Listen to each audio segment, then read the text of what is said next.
Hi, welcome to the second video in the series about fall yoga, or whatever we're gonna name it. So again, if you haven't, well, it's probably too early, but if you think of something, something that this is, what this name is for this yoga, leave a comment and I'll pick a winner who will get a fabulous prize. I'll also subscribe and like and share and all of those good things. Thank you.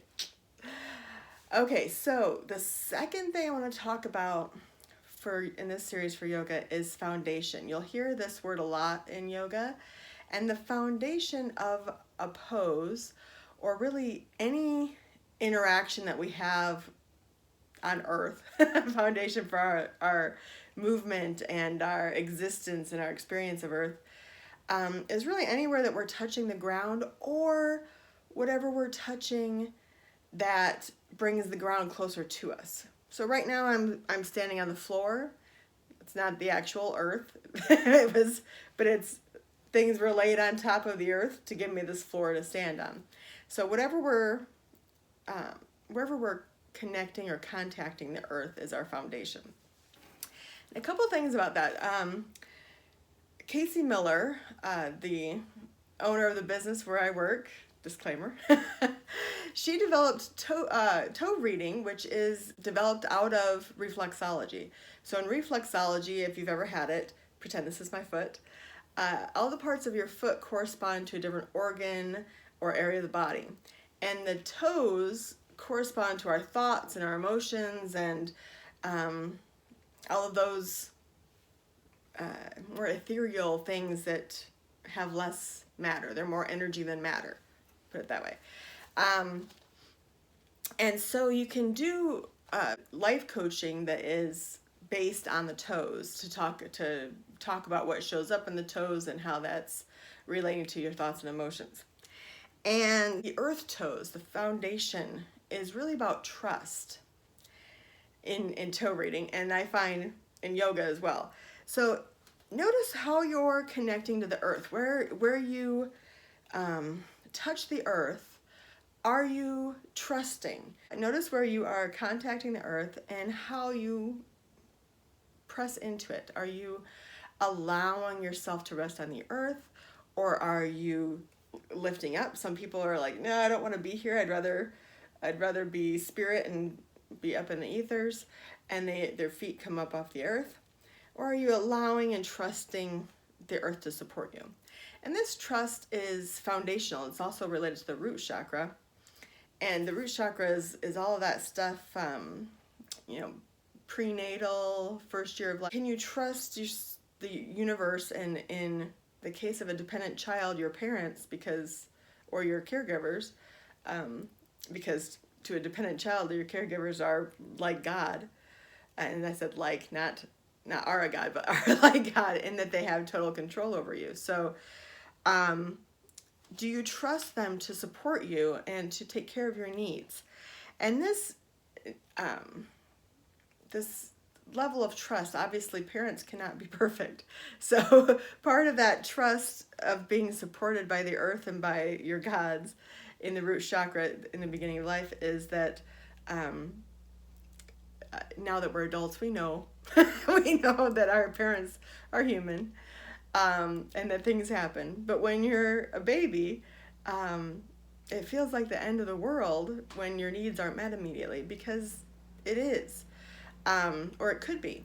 So your baby self, your inner baby, might be thinking, oh, I can't trust anybody. I cried for forever, 1 minute. And my mom was my mom didn't come to get me. Well, your mom was in the bathroom trying to finish up her bowel movement, and she got there as fast as she could. But your inner baby, she doesn't know that. She thinks she was abandoned. And I use the example of mom needing to finish up her bowel movement to show that this feeling is universal.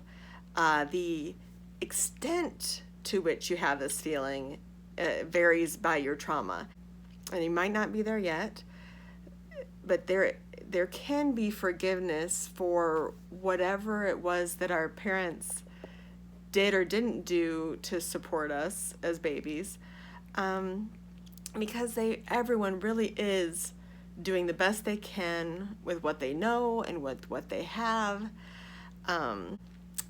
If your caregivers were going through something even more intense than an uninterrupted bowel movement, they still were doing the best that they could at the time. And part of that forgiveness process can start with the body. It can start with the foundation of letting the earth support us now as adults. It's not really a chicken or an egg. It's chicken, egg, chicken, egg, chicken, egg, chicken, egg. So a process of doing the more energetic forgiveness work, and then the physical. I'm going to allow myself to be supported now, even if I couldn't allow it back then. So I make jokes, but I wanted to make sure that everyone knew that I see that not every childhood trauma was solely based on bowel movements. However, every baby experiences some level of those feelings. This is your opportunity to sort of reassess as an adult in midlife. It's time to reassess that, the amount of trust that you have in the earth, the universe, and your gods. So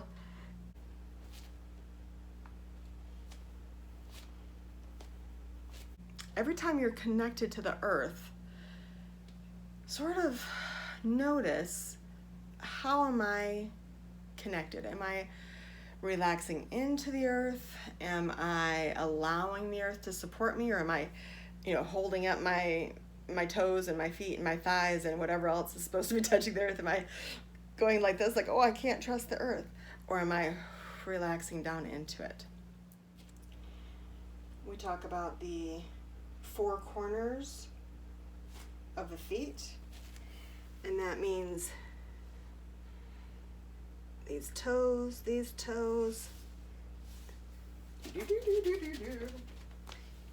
the 2 corners of the heels.